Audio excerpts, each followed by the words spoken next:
Okay, now let's start. तो आज के सेशन में हम पढ़ेंगे कि how to create the form in HTML। ठीक है, तो जब भी आप HTML में कोई फॉर्म बनाते हैं तो सबसे मेन इंपॉर्टेंट पॉइंट होता है, इसको पहले समझो फिर इस पे। ओके, तो हमें इसे डिजाइन करना है। तो सबसे पहले समझिए, ये पूरा डाटा जो आपको दिखाई दे रहा है ये फॉर्म के अंदर है। फॉर्म के बाद आपको ये जो रजिस्ट्रेशन एक ब्लॉक के अंदर दिखाई दे रहा है, इसको आप नॉर्मल बॉर्डर के रूप में नहीं लगा सकते। इसको लगाने के लिए हमें चाहिए होता है फील्ड सेट। इसको हम कहते हैं फील्ड सेट। ठीक है, तो फील्ड सेट से सिर्फ चारों तरफ एक बॉर्डर आता है, ऐसे नाम नहीं लिखा जाता। इस नाम को लिखने के लिए एक और टैग हमें चाहिए होता है, और उस टैग का नाम होता है लीजेंड। यानी इसको हम बोलेंगे लीजेंड, एल से, यानी पूरा लिखना है लीजेंड। तो ये टैग आपको यूज करना पड़ेगा, लीजेंड नाम का टैग। ठीक है, लिखने में थोड़ा टाइम लग रहा है मुझे। उसके बाद अगर आप इसके अंदर जाते हैं तो ये पूरा डेटा एक अलाइनमेंट में चल रहा है। देखो जितने भी लेबल है, लेफ्ट साइड से देखो इक्वल अलाइनमेंट है, राइट साइड से टेक्स्ट बॉक्स का एकदम इक्वल अलाइनमेंट है। तो इस पूरे डाटा को टेबल में बनाया गया है। ये पूरी टेबल है, रो है, ये जितनी भी दिखती है। तो इसमें आपको रोज तो दिखेंगे मल्टीपल, लेकिन कॉलम कितने हैं? मात्र दो कॉलम में आपका काम हो रहा है। अब फॉर्म में जब भी आप कोई डाटा लिखते हो, जैसे फॉर्म में मैंने यहाँ पर यूजर आईडी को दिखाया है, इसको हम कहते हैं लेबल। ये लेबल होता है। ठीक है, इसको लेबल की मदद से दिखाया जाता है। उसके बाद आपको यहाँ पर कंट्रोल दिखाई दे रहा है। तो इन कंट्रोल को हम एक एक करके बनाते रहेंगे, समझाता जाऊंगा। ठीक है, तो सबसे पहले ये डिजाइन हमें तैयार करना है, फिर उसके अंदर मैं एक एक करके कंट्रोल डालूंगा और आपको बताऊंगा। तो जितना मैंने बताया एक बार उसको बना के देख लेते हैं। हम इसको मिनिमाइज करेंगे, अपने प्रोजेक्ट फोल्डर में वापस चले जाएंगे। और आज का हमारा 5वां क्लास है। यहाँ पर राइट क्लिक करके आप ओपन कर दीजिए विद कोड।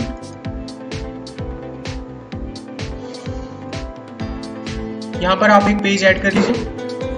तो मैं इसे नाम दे देता हूँ registration form, registration form dot HTML। आपके पास बाय डिफॉल्ट यहाँ पर HTML बनाने के लिए एक कोड होता है, आप एक्सक्लेमेशन लगाइए, एंटर कीजिए, ये हमारे पास HTML का एक छोटा सा कोड आ जाएगा। उसके बाद यहाँ पर हम फॉर्म डिजाइन करेंगे। तो हमें सीधा लिखना है फॉर्म, एंटर मारना है। ये हमारे पास एक फॉर्म का टैग आ जाएगा सिंपल। इस फॉर्म के अंदर हम जाएंगे। इसमें आने वाली कुछ प्रॉपर्टीज हो रही है, इनके बारे में हम थोड़ी देर के बाद हम बात करेंगे कि क्या होती है। अब मैं फॉर्म के अंदर क्या करूंगा, सबसे पहले एक लीजेंड बनाऊंगा, एक एरिया बनाऊंगा। तो हम यहाँ बनाएंगे एक फील्ड सेट। फील्ड सेट के अंदर मैंने बनाया लीजेंड। अब इस लीजेंड में जो भी मैं नाम लिखूंगा वो मेरे फॉर्म के अंदर आएगा। जैसे हमारा रजिस्ट्रेशन लिखा हुआ था, तो मैंने यहाँ पर लिख दिया साइन अप, तो वहां पर साइन अप लिखा हुआ आ जाएगा। उसके बाद हम अपना फॉर्म डिजाइन करेंगे। तो जो भी फॉर्म में डिजाइन करूंगा टेबल के अंदर करूंगा। तो मैं यहाँ पर एक टेबल क्रिएट करूंगा सिंपल। टेबल के अंदर हम पहली रो पे काम करेंगे। तो ये हमने पहला रो बनाया। अब इसमें मुझे 2 कॉलम बनाने हैं, तो TD मल्टीप्लाई 2 कर देना है। तो पहली रो में 2 कॉलम आपको मिल जाएंगे, मिल गए। अब हम पहली वाली कॉलम में लिखेंगे यूजर नेम। मुझे सेम यही फॉर्म बनाना है। ठीक है, तो मुझे लिखना है यूजर आईडी। तो मैं यहाँ पर लेबल का इस्तेमाल करूंगा। ठीक है, कोई भी चीज अगर आपको फॉर्म में लिखनी होती है लेबल का इस्तेमाल करते हैं। तो मैं यहाँ पर लिखूंगा लेबल, एंटर करेंगे, ऑटोमेटिकली ये डाटा आ जाएगा आपके पास। इस लेबल के अंदर यहाँ बीच में आप लिख दीजिए यूजर आईडी। इतना काम हो गया आपका। अब इस फॉर्म को एक बार चला कर देख लीजिए इतना बना है कि नहीं बना है। राइट क्लिक करेंगे, ओपन विद लाइव सर्वर।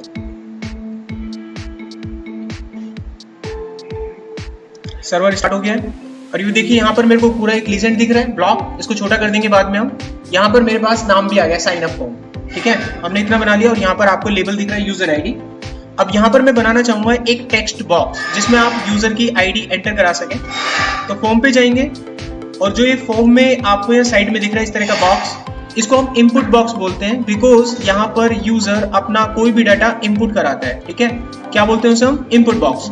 तो मैं यहाँ पर सेकंड वाले बॉक्स में जाऊंगा और एक इनपुट बॉक्स बनाऊंगा। उसमें यूजर क्या एंटर करता है? टेक्स्ट एंटर करता है। तो यहाँ लिखना है मुझे इनपुट, और कॉलर लगाकर उसका टाइप देना है टेक्स्ट। बस इतना काम करना है। जैसे आप एंटर करेंगे आपके पास एक इनपुट टेक्स्ट बॉक्स बन के अपने आप आ जाएगा। बन गया। अब आप इस टेक्स्ट बॉक्स को एक नाम दे सकते हैं। नाम क्यों देते हैं? ताकि आपका ये लेबल इस इनपुट बॉक्स के साथ कनेक्ट हो जाए। अभी देखिए मैंने इसको कोई नाम नहीं दिया है और ना यहाँ पर कनेक्ट किया है। तो इससे हमें क्या नुकसान हुआ वो देखते हैं। जब आप फॉर्म को ऑन करते हैं तो आपको ये टेक्स्ट बॉक्स दिखाई देता है, लेकिन इस लेबल पर क्लिक करने से आपका फोकस टेक्स्ट बॉक्स में नहीं जा रहा है। देखो इस पर क्लिक करके मेरा फोकस यहाँ नहीं जा रहा। मुझे यहाँ फोकस लाने के लिए क्लिक करना पड़ता है, तब फोकस आता है। तो हम इसको कैसे कंट्रोल करते हैं फोकस लाने के लिए? आप इस टेक्स्ट बॉक्स को एक आईडी दे दें। आईडी हमने यहाँ दे दिया UID, और इसी आईडी को मैं यहाँ कनेक्ट कर दूंगा UID लिखकर। अब ये जो लेबल है ये किसके लिए काम करेगा? इस आईडी के लिए काम करेगा जिसकी आईडी UID है। अब हम जाते हैं वापस फॉर्म पे, और अगर मैं यहाँ क्लिक करता हूँ तो मेरा फोकस अपने आप वहां चला जाएगा। तो ये हमने देखा यहाँ पर कैसे बना। अब हम चलते हैं अपने फॉर्म के सेकंड पार्ट पर। तो फॉर्म को दोबारा एक बार खोलते हैं। तो सेकंड पार्ट में यहाँ लिखा हुआ है फादर नेम। अब ये फादर नेम हम यहाँ क्रिएट करेंगे। वापस से डिजाइन पे जाइए और एक और सेकंड रो बना लीजिए। जब जब आप रो बना रहे हैं तो कमेंट करके लिखते भी रहिए कि पहला रो आप किस लिए बना रहे हैं। तो मैं यहाँ कमेंट करके लिख देता हूँ this is for user ID hint के रूप में, ताकि आप पहचान पाएं आसानी से उस कोड को डिबग कर पाए बाद में। इसको हम बनाएंगे फादर नेम के लिए। तो सेम चीज रहेगी फादर नेम में भी, सेम टू सेम रहेगा, ज्यादा हमें माइंड नहीं लगाना है। मैं पूरे कंट्रोल को कॉपी करता हूं और यहाँ पेस्ट कर देता हूं। कर दिया। अब यहाँ पर आप लिख दीजिए फादर नेम और यहाँ पर यूजर आईडी चेंज करके आप लिख सकते हैं father name like this way. और इसको कनेक्ट कर दीजिए यहाँ पर एफ नेम के साथ, क्योंकि वो भी एक टेक्स्ट बॉक्स की तरह ही आपको लिखने वाला है। तो दूसरा बॉक्स भी हमारा बन गया और अलाइनमेंट बिल्कुल इक्वल चल रहा है। अब ये जो फील्ड सेट आपको दिख रही है, इसकी विड्थ को मैं थोड़ा कम करता हूँ यहाँ तक। तो फील्ड सेट की विड्थ को कम करेंगे, हम जाएंगे फील्ड सेट के पास। ये रहा फील्ड सेट। अब हम यहाँ पर एक स्टाइल अप्लाई कर देंगे और यहाँ पर हम इसकी विड्थ को कम कर देते हैं। अप्रॉक्सीमेटली मैंने डाल दिया 470 पॉइंट। अब हम जाएंगे कोड पे तो ये छोटा हो चुका है। तो हो गया काम। अब हम अपना अगला कंट्रोल बनाएंगे। अगला कंट्रोल आपको दिख रहा है जेंडर। जेंडर के सामने आपको दो रेडियो बटन दिखाई दे रहे हैं, इनको हम रेडियो बटन बोलते हैं। तो हम क्या करते हैं, यहाँ पर कोड पर गए वापस और थर्ड रो जेंडर के लिए बनाएंगे। तो यहाँ हमने लिखना है जेंडर। फिर से आप रो बनाइए और उसके अंदर दो कॉलम बना दीजिए। पहले कॉलम में आपको जेंडर लिखना है सिंपल, तो लेबल का ही कोड रहेगा। तो हम क्या करते हैं, इसको कॉपी कर लेते हैं पूरा, यहाँ पर पेस्ट करना है। अब चीजें बदलनी है बस आपको। आप यहाँ लिख दीजिए जेंडर। अब आप जाइए इस टेक्स्ट बॉक्स में, यहाँ पर कॉलम में, और यहाँ आपको दो रेडियो बटन बनाने होंगे। तो सिंपल आपको लिखना है इनपुट कॉलन रेडियो। कितने चाहिए, 2। एंटर कीजिए। 2 रेडियो बटन आपको मिल जाएंगे यहाँ पर। ये आ चुके हैं 2 रेडियो बटन। अब पहले वाले रेडियो बटन में आप लिखना क्या चाहते हैं वो बाहर लिखेंगे हम, जो दिखेगा पेज पर। तो यहाँ हमने लिखा मेल एंड सेकंड वाले में हम लिख देते हैं फीमेल। दोनों ऑप्शन बन गए। अब इनको मैं कनेक्ट नहीं करूंगा यहाँ पर, ठीक है, क्योंकि दोनों की आईडी मैं अलग अलग नहीं दूंगा, क्योंकि दोनों को मैं ग्रुप करने वाला हूँ। तो दोनों के नाम मैं सेम रखूंगा। सेम करने से दोनों कंट्रोल क्या हो जाएंगे, ग्रुप हो जाएंगे। ओके। अब ग्रुपिंग का मतलब क्या होता है वो एक बार जान लेते हैं। मैं फॉर्म पर वापस गया। अब मैं इन दोनों में से किसी भी एक को सिलेक्ट करता हूं और उसके बाद दूसरे को सिलेक्ट करता हूं तो दूसरा भी सिलेक्ट हो जाता है। कारण क्योंकि अभी तक आप लोगों ने इस रेडियो बटन को ये नहीं बोला कि ये दोनों ग्रुप है कि नहीं है। अगर ये दोनों ग्रुप हो गए तो एक फैमिली से एक ही रेडियो बटन सिलेक्ट होता है। तो ऐसे सिचुएशन में इनको ग्रुप करने के लिए मैं इन दोनों को एक ही फैमिली का नाम दे दूंगा। तो मैंने यहाँ पर इसको नाम दे दिया लेट अस सपोज जेंडर, और इसको भी मैं सेम नाम दे दूंगा। ऐसा करने से ये दोनों ग्रुप हो जाएंगे। अब एक समय पर एक ही सिलेक्ट होगा, ठीक है। अब फोकस देना है तो एक को आईडी दे देता हूँ और फोकस करने के लिए दोनों को सेम आईडी में नहीं दे सकता। तो यहाँ पर मैंने इसको आईडी दी थी लेट अस सपोज GDR, और यहाँ पर कनेक्ट कर दिया GDR के साथ। वापस फॉर्म पर जाएंगे और मैं क्लिक करूंगा तो मेरा फोकस यहाँ जेंडर का चला जाएगा। उसके बाद टैब दबा के मैं दूसरे पर भी फोकस कर पाऊंगा, ठीक है। माउस से भी आप कर सकते हैं। तो फोकस लाने के लिए आप यहाँ पर जा सकते हैं, ठीक है। इतना समझ में आ गया। नेक्स्ट हमारे पास कंट्रोल आता है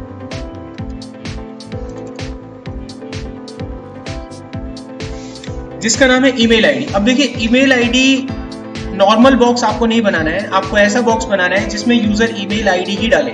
अगर आप कुछ और डालते हैं तो वो डाटा नहीं लेगा, ठीक है। तो एक काम करते हैं, मैं इस फॉर्म में एक बटन भी बना लेता हूँ ताकि फॉर्म हमारा सबमिट हो सके और उस कंट्रोल में आने वाली वैलिडेशन भी हम लगा पाए। तो यहाँ पर मैं लिखता हूँ एक सबमिट बटन। अब बटन कैसे बनेगा, अब जो बटन आपको चाहिए फॉर्म के अकॉर्डिंग, देखिए बटन कहाँ चाहिए, इस जहाँ पर आपके कंट्रोल बन रहे हैं सेकंड वाला कॉलम, वहां पर आपको बटन चाहिए होगा। तो आप सेकंड वाले कंट्रोल में कैसे काम करेंगे, यहाँ पर आप पहले रो बनाएं, इसमें 2 कॉलम बनाएं और सेकंड वाले कॉलम को टारगेट करें। बस टारगेट कैसे करेंगे, आपको लिखना है इनपुट एंड सबमिट, एंटर करना है, ये बटन बन गया। यहाँ पर आप जो भी वैल्यू देंगे वो बटन के ऊपर दिखाई देगी। अभी आपने कोई वैल्यू नहीं दी है तो बाय डिफॉल्ट सबमिट ले सकते हैं। तो मैंने यहाँ पर लिखा लेट अस सपोज क्लिक, तो मुझे फॉर्म में क्लिक दिखाई देगा लिखा हुआ। आप जो भी लिखेंगे वो आपको दिखेगा। तो मैं यहाँ पर लिख देता हूँ क्रिएट अकाउंट या रजिस्टर, तो वहां पर रजिस्टर दिखाई देगा, ठीक है। अब इसका साइज आप अपने अकॉर्डिंग बड़ा छोटा भी कर सकते हैं, वो स्टाइल है, विड्थ देना है बस आपको। एक बार करके देख लीजिए। सिंपल स्टाइल दिया, विड्थ दिया, जितना आप देना चाहते हैं वो आप डाल दीजिए, उसी के अकॉर्डिंग वो कंट्रोल आपका पहुंच जाएगा। तो मैं इसको 174 करता हूँ, यही हमारा बाय डिफॉल्ट साइज होता है जो टेक्स्ट बॉक्स लेकर चलते हैं। ठीक है, बटन हमारे पास बन गया। अब देखिए यहाँ पर जब मैं डेटा डालता हूँ, अब थोड़ा फॉर्म के बारे में देख लेते हैं। मैंने यहाँ पर यूजर आईडी डाली U23, फादर नेम डाल दिया मोहन, जेंडर डाला मेल। अब मैं बटन सबमिट करता हूँ और वो डेटा आपने जो डाला यहाँ पर आपको दिख रहा होगा जेंडर में। ठीक है, जेंडर आपने बटन ऑन किया था, वो यहाँ पर आपको डेटा दिखाई दे रहा है। मैं चाहता हूँ कि जब मैं बटन सबमिट करूँ तो मेरा फॉर्म एक दूसरे फॉर्म पर चला जाए, रीडायरेक्ट हो जाए। वो हम क्या करते हैं, उसके लिए हमें क्या करना होगा, आप यहाँ पर एक दूसरा फॉर्म बना लीजिए, वेलकम वाला। ये हमने एक दूसरा फॉर्म बनाया, वेलकम। अब हम चाहते हैं बटन सबमिट होने के बाद हम इस फॉर्म पर चले जाएं। तो फॉर्म में मैं जस्ट एक वेलकम मैसेज लिख देता हूँ, वेलकम स्क्रीन। ठीक है, अब हम जाते हैं इस फॉर्म पर। यहाँ पर एक प्रॉपर्टी आपको दी जाती है एक्शन नाम की। इसका काम क्या होता है कि जब आप फॉर्म सबमिट करते हैं तो जो नाम आप पेज का URL इस डबल कोट्स में डालते हैं वो एक्शन परफॉर्म होता है। तो मैंने यहाँ पर नाम दे दिया वेलकम वाले पेज का। तो क्या होगा, जब भी बटन सबमिट होगा आप इस पेज पर चले जाएंगे। ठीक है, चला कर देखिए, फॉर्म को रिफ्रेश कीजिए एंड डाटा डाल दीजिए। पहुंच गए, फॉर्म सबमिट हुआ, आप यहाँ पर पहुंचे। अब हम चाहते हैं कि अगर मैं फॉर्म में कुछ ना डालूं तो भी फॉर्म सबमिट हो रहा है कि नहीं हो रहा, चेक करते हैं। मैंने कुछ नहीं डाला, फिर भी फॉर्म सबमिट हो रहा है। अब हम यहाँ पर छोटे से HTML की तरफ से कुछ वैलिडेशंस लगाएंगे। बाकी जब आप आगे चलकर जावास्क्रिप्ट पढ़ेंगे तो जावास्क्रिप्ट का इस्तेमाल ज्यादातर जो 20-30% हम लोग करते हैं वो फॉर्म के ऊपर वैलिडेशन लगाने के लिए करते हैं। तो अभी मैं चाहता हूँ कि अगर मैंने ये पहला वाला टेक्स्ट बॉक्स खाली छोड़ा, इसमें कुछ नहीं डाला, तो मेरा फॉर्म सबमिट नहीं होना चाहिए। तो आप इस काम को कैसे पूरा करेंगे, आप अपने कोड पे जाएं और ये आपका इनपुट बॉक्स है पहला वाला। यहाँ पर आपको HTML एक एट्रीब्यूट प्रोवाइड करता है जिसका नाम होता है रिक्वायर्ड। आप ये डाल दीजिए। ऐसा लिखने से इसके अंदर वैल्यू डालना अब आपके लिए कंपल्सरी हो जाएगा। देखिए, हम बटन सबमिट करते हैं, बटन सबमिट नहीं हुआ, वो मुझे बोल रहा है फिल आउट दिस फील्ड, लेकिन ये मुझे एक यूजर डिफाइंड मैसेज नहीं दे रहा है। ठीक है, वो यूजर डिफाइंड मैसेजेस आपने फॉर्म में देखे होंगे, यहाँ पर रेड कलर का स्टार आ जाता है और आपके फॉर्म में जितने भी एरर होते हैं नीचे या ऊपर एक साथ आ जाते हैं कि आपके फॉर्म में ये गलतियां हैं, आप फॉर्म सबमिट नहीं कर पा रहे हैं। इस चीज को अचीव करेंगे हम with the help of JavaScript. जब आगे चल के आप लोग इसको पढ़ेंगे तो जावास्क्रिप्ट से। अभी HTML की तरफ से हमने एक वैलिडेशन लगाना सीखा। अब मान लीजिए मैं इसमें कुछ डाटा डाल भी देता हूँ तो फादर नेम खाली रह गया और ये देखिए सबमिट हो गया। तो हम क्या करेंगे, उसको भी ओके कर देते हैं। तो उसके लिए मैंने यहाँ पर फिर से लगाया रिक्वायर्ड। तो अगर मैं इसको खाली छोड़ता हूँ, रिफ्रेश कर दीजिएगा पेज को, इसने पकड़ा, फिर इसने पकड़ा, अब ट्रांसफर हो गया। ओके, अच्छा, एक प्रॉपर्टी और होती है आपके पास जिसको हम लोग बोलते हैं ऑटो कंप्लीट। ट्राई कर लेना अगर आप ये करना चाहते हो तो। जैसे हम कभी फॉर्म में कोई डाटा डालते हैं तो सजेस्ट कर देता है, इनको आप नहीं चाहते कि सजेस्ट करें तो यहाँ पर ऑटो कंप्लीट को आप ऑफ करके चलें। ठीक है, फॉर्म में जो सजेशन था वो बंद हो जाएगा, वो सजेशन देना बंद कर देगा आपका। अब हम बढ़ते हैं अपने अगले पॉइंट पर। अगला पॉइंट हमारे पास था ईमेल आईडी के लिए। ठीक है, अब ईमेल आईडी के लिए आप बॉक्स कैसे बनाएंगे, वापस से कंट्रोल पर जाएंगे हम और जेंडर के बाद अगला कंट्रोल हमारा ईमेल आईडी के लिए होगा। तो एक कमेंट करके हमने यहाँ लिखा ईमेल आईडी। फॉर्म बनाने का तरीका सेम रहेगा, टेक्स्ट बॉक्स की तरह ही वो बनता है। तो पूरा कंट्रोल यहाँ से आप कॉपी कर लो, बार बार बनाने से अच्छा है आप यहाँ पर इसको पेस्ट कर लो, या फिर बनाएंगे तो ज्यादा प्रैक्टिस होगा, बना ही लीजिए आप। TD × 2 कीजिए, पहला लेबल आप यहाँ पर बनाइए, लेबल, और लेबल में आप लिख दीजिए ईमेल आईडी। अब यहाँ ईमेल टेक्स्ट बॉक्स बनाइए, उसके लिए आपको लिखना है इनपुट ईमेल और एंटर मारना है। बन गया ईमेल बॉक्स, इसको एक आईडी दे दीजिए। तो मैं यहाँ पर दे देता हूँ यूजर ईमेल और यही आईडी यहाँ कनेक्ट कर देता हूँ, यूजर ईमेल। ये जो आईडी आप यहाँ दे रहे हैं ये बहुत इंपॉर्टेंट रोल प्ले करेगी डाटाबेस में वैल्यू पहुंचाने के लिए, क्योंकि इस कंट्रोल का जो नाम है वो ये है। कल को अगर आप इस फॉर्म से इस कंट्रोल में से वैल्यू उठाएंगे और उसको डाटाबेस में पहुंचाएंगे तो इसका इस्तेमाल होगा, इसलिए इंपॉर्टेंट रोल प्ले करेगा। यहाँ पर इस कंट्रोल में से वैल्यू दो तरीके से उठाई जाती है, एक तो आईडी की हेल्प से और एक नेम की हेल्प से। डिपेंड करता है किस तरह की सिचुएशन है आपके पास। अगर आईडी टाइप का सिचुएशन है तो आप रिकॉर्ड यहाँ से उठाएंगे, अगर नेम टाइप का सिचुएशन है तो आप यहाँ से उठाएंगे। तो दोनों सिचुएशन को हैंडल करने के लिए 2 कंट्रोल आपको दिए जाते हैं। नेम और आईडी में इस तरीके से आप फर्क कर सकते हैं कि जो नेम होता है वो मल्टीपल कंट्रोल के पास सेम हो सकता है, लेकिन जो आईडी होती है वो हर कंट्रोल के पास यूनिक होती है। इसको ऐसे समझिए, आईडी एक ऐसी चीज होती है जो सिर्फ उस कंट्रोल के पास है, बाकी किसी के पास नहीं है। जैसे आप लोग के पास एक ऐसी आईडी है जिससे मैं सिर्फ आपको आइडेंटिफाई कर सकता हूँ। So you are having an ID जिससे मैं आइडेंटिफाइड कर सकता हूँ कि you are unique from the others. तो किसी भी कंट्रोल को यूनिकली आइडेंटिफाई करने के लिए आईडी नाम का एट्रीब्यूट होता है। लेकिन जो नेम होता है वो एक कॉमन सबस्टांस की तरह काम करता है। जैसे कि एग्जाम्पल के रूप में आपके सामने आपके पास एक व्हाट्सएप ग्रुप है, तो व्हाट्सएप ग्रुप सभी के लिए कॉमन है, दैट इज कॉमन। ग्रुप का नाम पता है ना आपको, that is common for all. अगर मैं व्हाट्सएप ग्रुप पे कुछ भी पोस्ट करता हूँ वो सबके पास लगता है। सो वो एक तरह का क्लास हो गया, एक तरह का नेम हो गया, वो सभी के लिए क्या हो गया, कॉमन हो गया। अगर मैंने वहां पर कुछ पोस्ट करा, सारा मैसेज सबके पास पहुंचा। अब मैं मान लीजिए एक मैसेज ऐसा है जो किसी पर्टिकुलर बंदे के पास पहुंचाना चाहता हूँ, तो मैं क्या यूज करूंगा, आपकी आईडी।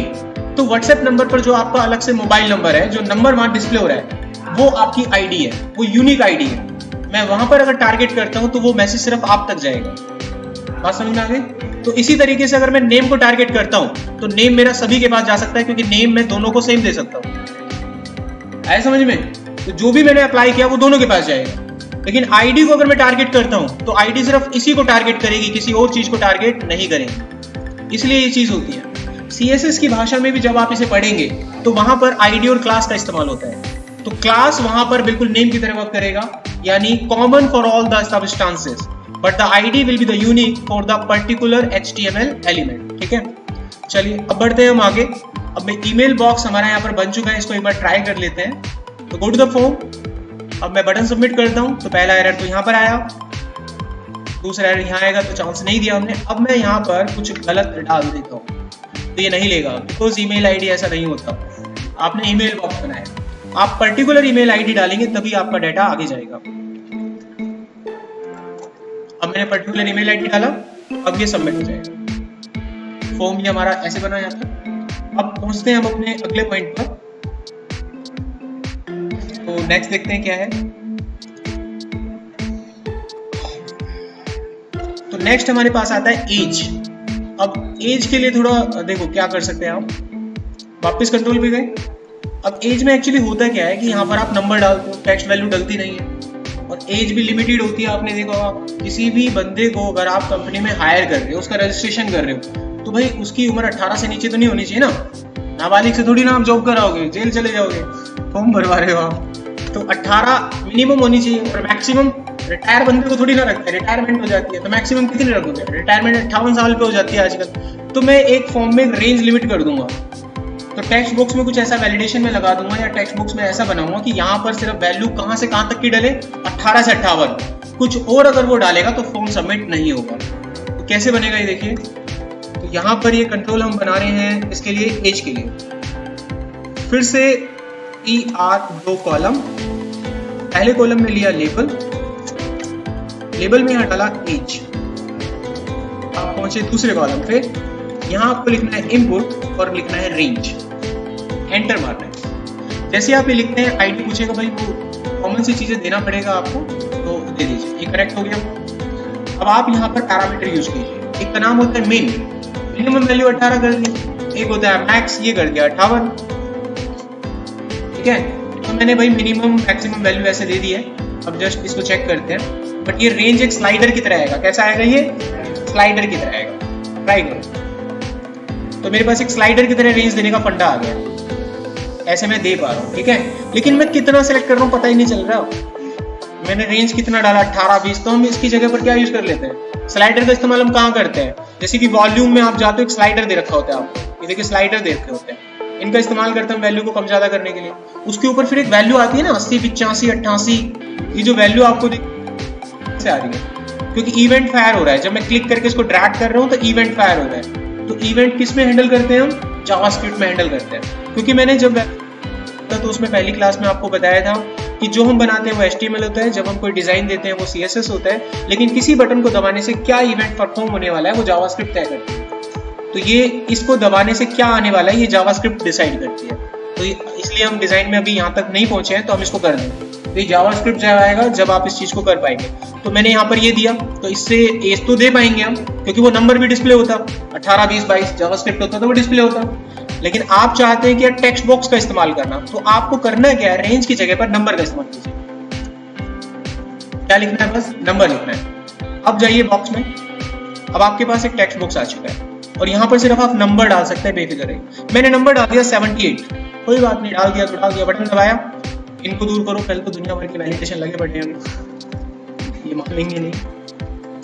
अब मैं एंटर करता हूँ डाटा, ये देखो रोक लिया, क्योंकि वैल्यू आप 58 से ज्यादा नहीं डाल सकते। कम करते हैं इसकी वैल्यू को, मैंने डाल दिया 6, ये भी रोक लेगा। तो भाई बीच की डाल के देखते 34, नाउ सबमिट। ठीक है, अब इसका साइज आप बड़ा छोटा करना चाहते हो तो विड्थ है, बाकी चीज आपको पता है, हम उस पर बार बार मेहनत नहीं करेंगे। ठीक है, विड्थ बढ़ा लेना, कंट्रोल आपका बड़ा हो जाएगा वो। नेक्स्ट हमारे पास फॉर्म आता है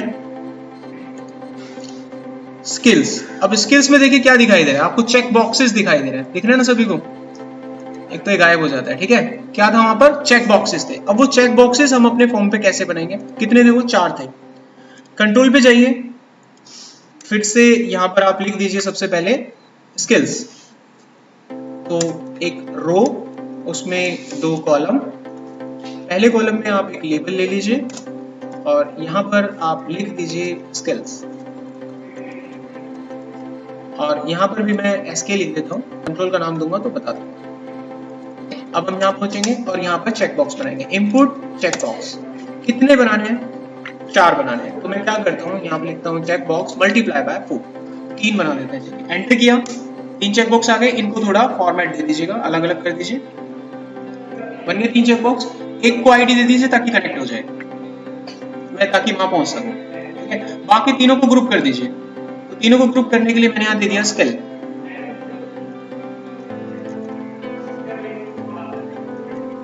हो गया ग्रुप। अब हम क्या करते हैं, इन तीनों को अलग अलग स्किल्स प्रोवाइड कर देते हैं। इसको हमने स्किल्स दे दी, let us suppose data science, इसको दे दिया हमने जावा, और इसको दे दिया एमएल। जब शॉर्टकट में लिख रहे हैं तो इसको भी डीएस कर। ओके, अब हम अपने कंट्रोल पे जाएंगे और यहाँ पर मुझे चेक बॉक्स भी दिख जाएंगे। अब यहाँ से मैं फोकस भी कर पा रहा हूँ और मैं किसी भी कंट्रोल पर अपने हिसाब से भी सिलेक्शन कर सकता हूँ। तो हमने चेक बॉक्स भी बना के देखे। ठीक है, अब आगे देखते हैं क्या आता है। नेक्स्ट हमारे पास आता है डेट ऑफ बर्थ। तो डेट ऑफ बर्थ में हमारे पास कैलेंडर ओपन होगा, और वो कैसे करेंगे, देखो वापस जाओ फॉर्म पे, सेम प्रोसेस रिपीट करना है। पहले कमेंट डालिए, लिखिए डेट ऑफ बर्थ, पहला रो और 2 कॉलम। पहले कॉलम का नाम दे दीजिए, that is date of birth, यहाँ पर प्रॉपर आप लिख दीजिए। अब यहाँ पर एक टेक्स्ट बॉक्स बनाइए, यहाँ पर आपको लिखना है डेट, एंटर कीजिए, बन गया डेट ऑफ बर्थ। आईडी में इसका डीओबी दूंगा ताकि ये कनेक्ट हो जाए। So it's finish. ट्राई करते हैं इसको रन करने का। यहाँ पर मेरे पास एक कैलेंडर भी आ गया। कोई भी डेट ऑफ बर्थ मैं अपने हिसाब से यहाँ से सिलेक्ट कर सकता हूँ, जो भी आपको देना है। आपके पास ईयर भी मौजूद है और आपके पास साल, महीना जो भी है आप सिलेक्ट कीजिए, तारीख डालिए, आगे। ठीक है, नेक्स्ट देखिए।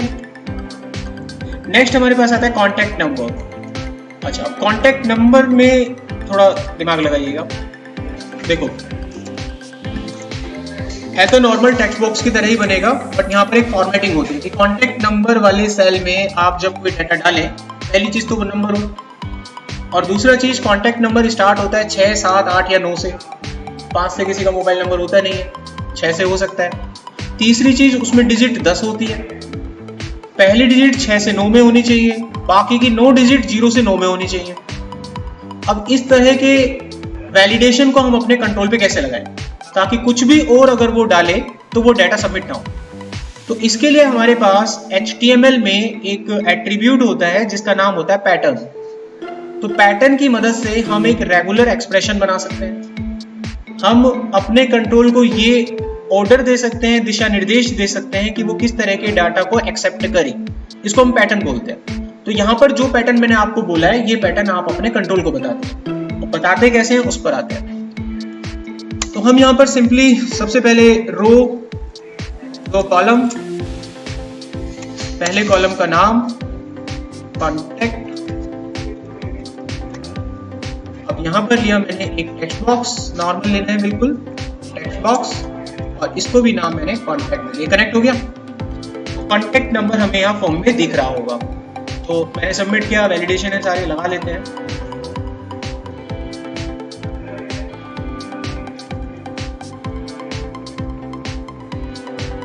अब मैं यहाँ पर देखो कुछ भी डाल रहा हूँ यार, सब कुछ ले रहा है, सबमिट।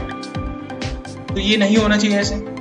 वैलिडेशन लगाएंगे तो या वैलिडेशन चेक कराने के लिए मुझे बार बार ये भरना पड़ेगा, टाइम ज्यादा लगेगा। मैं इनके वैलिडेशन जहाँ लगाए थे उनको हटाता हूँ, एक इसको हटाना पड़ेगा, एक इसको हटाना पड़ेगा, ईमेल को नहीं हटाऊंगा वरना फिर वो दिक्कत हो जाएगा। बाकी तो कहीं वैलिडेशन है नहीं हमारे।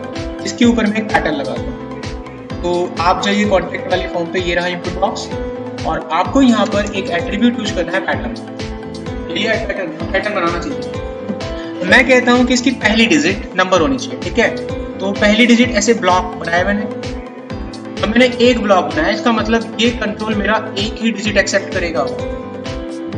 मेरे को 2 करानी है, अब 2 करेगा। तो ऐसे हम डिजिट डिसाइड कर सकते हैं कितने लेटर होने चाहिए। पता लग गया।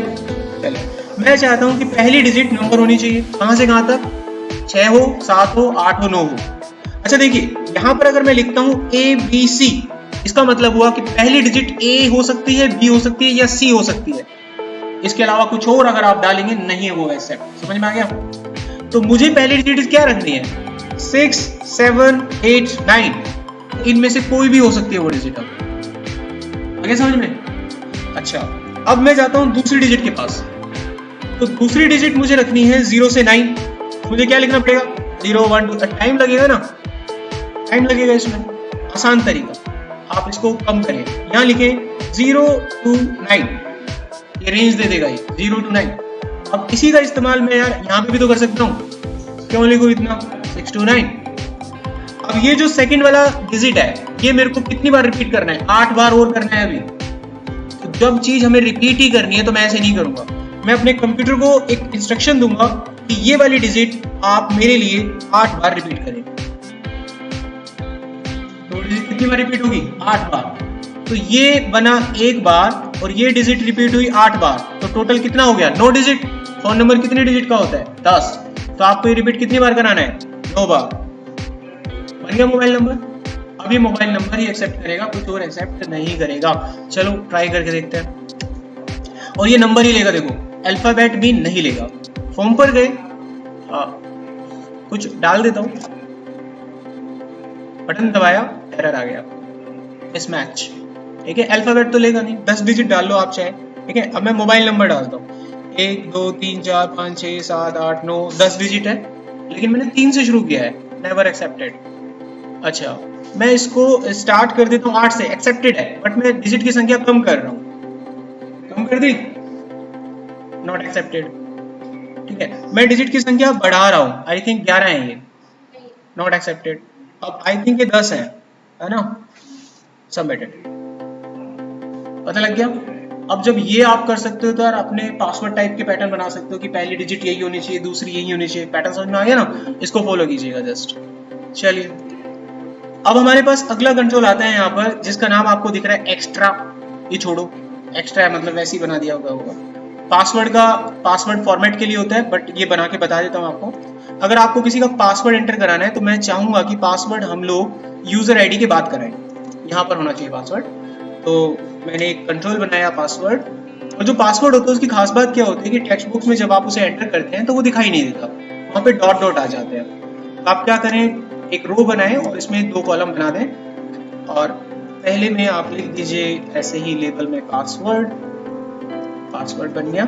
अब यहाँ पर एक टेक्स्ट बॉक्स बनाए पासवर्ड टाइप का, तो आपको इनपुट लिखना है और यहाँ लिखना है पासवर्ड, बन गया। अब ये कंट्रोल की आईडी रहेगी हमारी, कनेक्ट कर दीजिएगा this one, finish.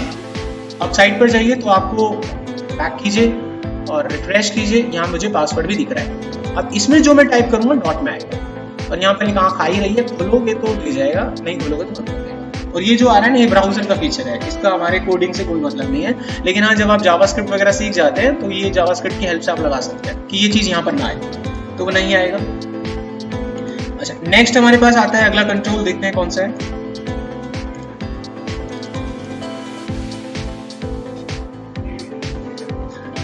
Okay, timing. अब देखो टाइम बॉक्स कैसे बनता है। अब मुझे चाहिए टाइमिंग में डालूंगा डेट ऑफ बर्थ के बाद। तो डेट ऑफ बर्थ हमारा ये रहा, टाइमिंग हम यहाँ पर लगाएंगे टाइमिंग। तो देखो टाइमिंग अगर डालना है तो क्या करें, TR लें, 2 कॉलम लें, पहला कॉलम सेम रहेगा, आगे बढ़ें, यहाँ लिखते हैं टाइमिंग। अब भाई यहाँ पर जो भी आपको लिखना है लिखें। अब एक कंट्रोल बनाएं, टाइम लिखकर, बस हो गया। ये आपका कंट्रोल है, कॉपी करें, यहाँ ID से कनेक्ट करते हैं, ठीक है।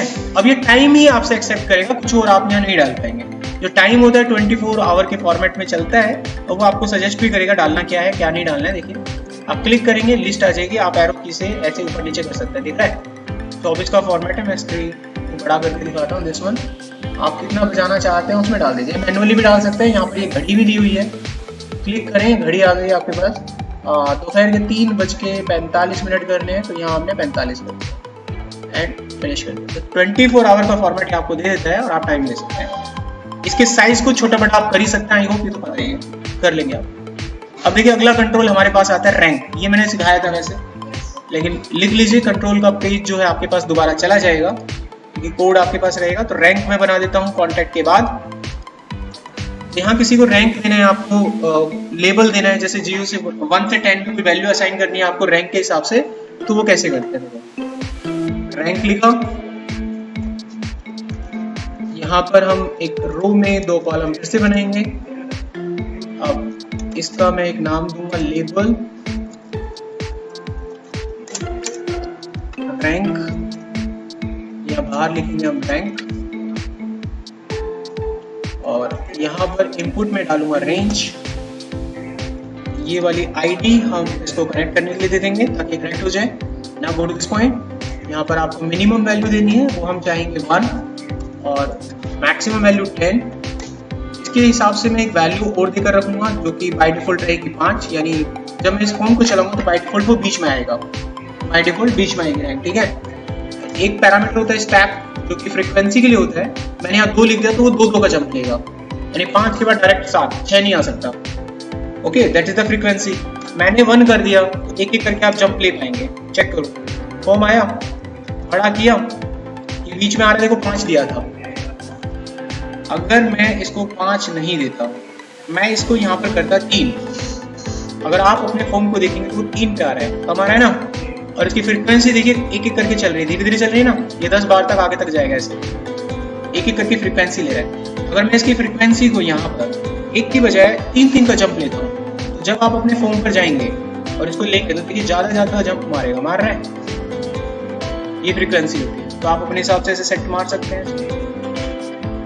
ये क्लियर हो गया यहाँ तक? अच्छा, अब क्या बचा फॉर्म में, फिर बंद हो गया।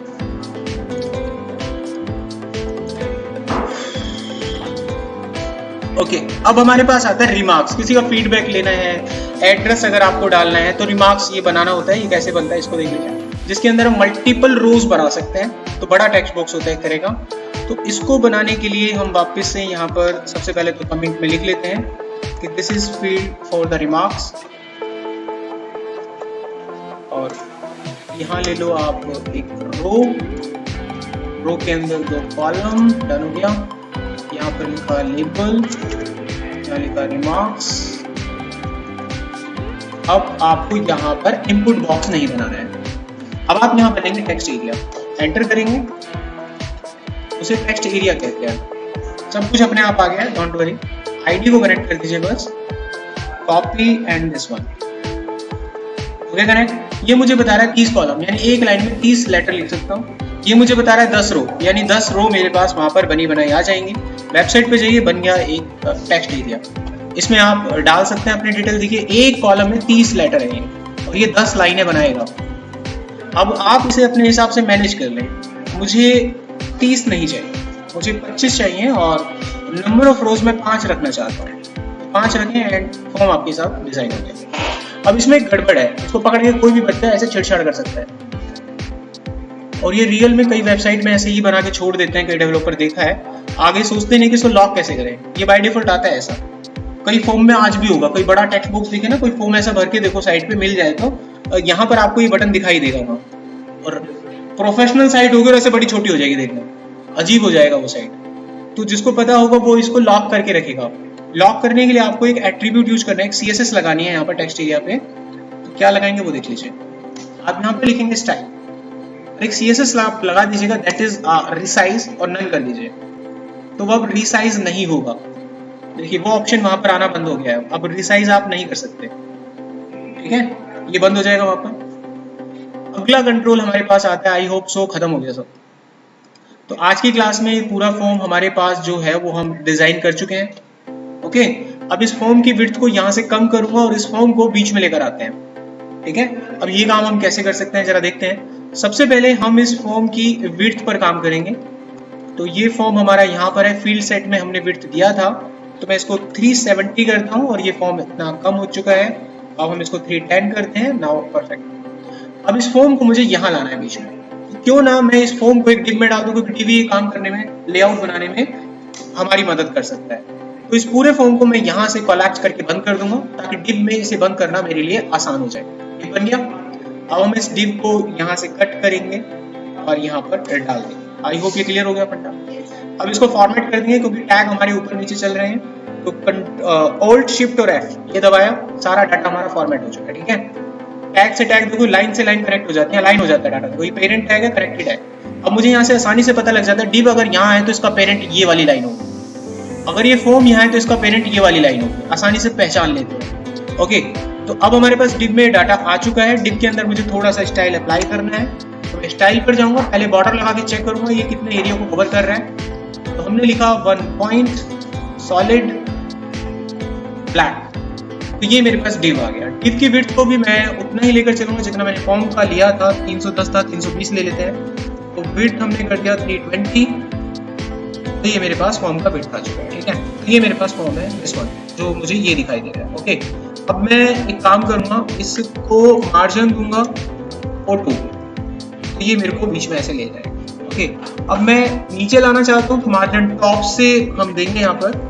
तो मार्जिन टॉप से देने का तरीका मैं यहीं पर दे सकता हूँ। यहाँ कर देता हूँ 100 पॉइंट। तो जो पहला वाला पॉइंटर मैंने लिखा है 100, ये टॉप बॉटम के लिए होता है, तो दूसरा वाला लेफ्ट राइट के लिए। तो मैंने टॉप बॉटम को दे दिया 100 पॉइंट का गैप, और लेफ्ट राइट को कर दिया है ऑटो। तो लेफ्ट राइट का मतलब वो तो आ गया बीच में हॉरिजॉन्टली, और टॉप से उसको मिल गया 100 पॉइंट का गैप, बन गया। अब मुझे इस डिव की कोई जरूरत तो है नहीं, डिजाइन के लिए बनाया था, हटा दो। आपका फॉर्म बीचों बीच जा चुका है। अब आप पेज में क्या कलर डालना चाहते हो वो आपकी कॉल है। बॉडी में जाइए और एक बीजी कलर जो भी आपको देना है आप ले दीजिए। तो मैंने यहाँ पर एक बैकग्राउंड कलर डाला, और जो भी कलर आपको याद है आप ले दीजिएगा। ये डाला और हमारा फॉर्म ऐसे बन गया। आप इसमें कलर दें, इनके सारे फॉन्ट के कलर ये सब चेंज हो जाएंगे। CSS है वो तो आपके पास, आप कैसा करना चाहते हैं, it's your call. So I hope so ये चीज़ें आपको समझ में आ गई है कि फॉर्म आप कैसे डिजाइन करेंगे और कैसे नहीं। कोई सवाल है किसी बच्चे का? ओके, यहाँ पर हम एक चीज भूल गए थे जो अभी आप लोगों ने पूछा, that is the file input control. इसका इस्तेमाल हम कर सकते हैं अपने फॉर्म के अंदर किसी भी डॉक्यूमेंट को सबमिट करने के लिए। तो मैं यहाँ पर लास्ट में ले लेता हूँ उस चीज को, फाइल अपलोड। अब ये बनता कैसे, जस्ट चेक आउट। सबसे पहले मैंने एक रो लिया, रो के अंदर 2 कॉलम लिए। अब ये मैंने ले लिया लेबल, और लेबल में लिख दिया यहाँ पर फाइल अपलोड। कोई भी फाइल आपको अपलोड करना है वो आप कैसे यहाँ पे देंगे, यहाँ पर लिख दिया FU फाइल अपलोड। अब यहाँ पर आप इनपुट लिखकर कुछ नहीं करना, फाइल डालना है, बन गया। इसको उठाइए, कॉपी कीजिए और आईडी को यहाँ कनेक्ट कर दीजिएगा। अब ये एक ऐसा टाइप है जो कि आपसे फाइल मांगेगा, और आप उसको वो फाइल देंगे, वो आपकी फाइल आपके पास आ जाएगी। ट्राई करते हैं। फॉर्म पर गए और आपको देखिए ये फाइल अपलोड का चूज फाइल का आ गया बटन। ऐसा ही होता है ना वेबसाइट वगैरह में आप देखते हैं। तो फाइल चूज करने के लिए आपसे कहते हैं, आप सिलेक्ट कीजिए, खुल के आएगा। And now you are able to select any file. तो मैं यहाँ डॉक्यूमेंट में जाकर कोई फाइल इसको दे देता हूँ फाइनेंस की। ओके करते हैं, now file has been submitted. बाकी जावास्क्रिप्ट है, फाइल उठा के कहाँ डालना है, इट्स योर प्रॉब्लम। तो फाइल हमारा यहाँ पर आ चुका है। एनीथिंग एल्स, किसी और बच्चे को कोई डाउट है? नहीं है तो मेरी तरफ से फॉर्म कंप्लीट हो जाता है। दोस्तों आप सभी से रिक्वेस्ट है कि लेटेस्ट अपडेट पाने के लिए आप हमारे चैनल को अभी सब्सक्राइब कर लीजिए। उसके लिए आप चैनल लोगो पर क्लिक कर सकते हैं, या वीडियो के नीचे रेड कलर पर आपको सब्सक्राइब बटन दिखाई देगा, उस पर जाकर भी आप क्लिक कर सकते हैं। साथ में आने वाले बेल आइकन को जरूर क्लिक कीजिए। दोस्तों वीडियो के नीचे लाइक बटन पर जरूर क्लिक करें और कमेंट में हमें जरूर बताएं वीडियो आपको कैसा लगा। दोस्तों स्क्रीन पर आपको कुछ मोर वीडियोस दिखाए गए हैं, इनमें से वीडियोस आप देख सकते हैं और अधिक वीडियोस के लिए आप हमारे चैनल की प्लेलिस्ट को विजिट कर सकते हैं।